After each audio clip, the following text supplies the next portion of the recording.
यो आज मामा भान्जाको मिनी ब्लग हेर्न सक्नुहुन्छ। हामी कोशी नदीको बाटो हिँडिरहेछौँ र हामी मिर्चियादेखि इटहरी जाँदैछौँ वाइडिङ गर्न र मामा अगाडि ड्राइभिङ गर्नु हुँदैछ र म कुरा गर्दैछु मामासँग र पछाडि दाइ बस्नु भइरहेछ र अगाडि हेर्न सक्नुहुन्छ यो कोशी टापुबाट जुन पानी निस्केको हुन्छ बाढीमा त्यो पानी जमेको र यो पानीमा माछा पालन मस्त हुन्छ।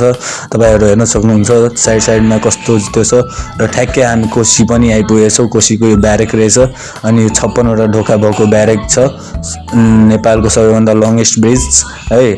अनि मामाले हेर्नुहुन्छ कसरी ड्राइभिङ गर्नु भइरहेछ। मामा पनि जयकारा लगाउनु भइरहेछ, कोशी मैयाको जयकारा लगाउनु भइरहेछ र कोशी मैयाको जयकारा लगाउँदै हामी कोशी नदी पार गरिरहेछौँ र अगाडि हामी दृश्य हेराउन सक्छौँ। हेर्नुस्, तपाईहरुले नहेरेको जो मान्छेहरु छ त्यो मान्छेहरुले हेर्न सक्नुहुन्छ यहाँको दृश्यहरु। यहाँ अगाडि हेर्नुस्, यो कस्तो ठुलो ठुलो मसिनहरु ब्यारेकमा 56 वटा ढोकाहरु त्यो गर्नका लागि गरेको छ र हामी कोशीको बिचमा आएर ओर्लिन्छौँ र ठ्याक्कै ओर्लिएपछि हामी मामा भान्जा नारा लाउँदै गइरहेछौँ है।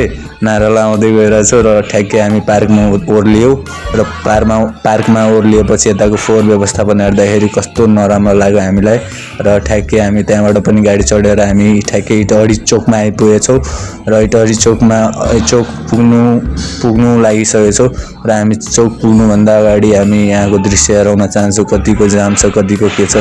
ल हामी चोक पनि आइपुग्यो। फिलहाल हामी इटहरी चोकमा छौँ अहिले अनि अब यो भन्दा सिधै जाने हामी वाइडिङ गर्नको लागि। हेर्न सक्नुहुन्छ पुरै जाम छ र हामी इटहरी चोकमा आइपुगेछौँ अनि मामाश्री त्यहाँ ट्राफिक मामाश्री गर्दै हुनुहुन्छ आफ्नो काम। र अब यहाँको यो स्वर्गद्वार हेर्नुस्, यहाँ शमशान घाट हो। यो शमशान घाट इटहरी भन्दा अलिकति अगाडि शमशान घाट हो यो र यहाँ स्वर्गद्वार भनेर यसलाई चिनिन्छ है गाइज। फाइनली हामी आफ्नो मन्जिलमा आइपुग्यो। यही घरको हामीले वाइडिङ गर्नुपर्ने रहेछ। यो घर होइन, स्कुल रहेछ र स्कुल हामी बाइक लिएर आइपुगेछौँ मामा भान्जा र अब हामी भोलिदेखि काम स्टार्ट गर्नेछौँ।